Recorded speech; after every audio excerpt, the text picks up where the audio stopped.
За воведување мерки за градење доверба меѓу Македонија и Грција размислува грчкото МНР.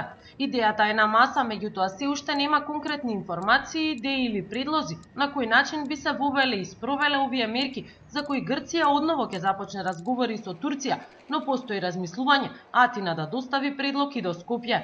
Според информациите на Канал 5, официјална Атина смета дека проблемот не е во името, нешто што и самиот Кодјас го спомена во интервју за грчка телевизија, туку во така наречениот иредентизам. Токму затоа евентуалните разговори за мерките за градење доверба би биле насочени кон овој проблем. Нашите информации се дека се уште е рано да се говори за нешто конкретно. Во грчкото МНР постои размислување за формирање комисија која би ги разгледала можностите, а мерките најверојатно би се однесувале на учебници, географски карти и слично.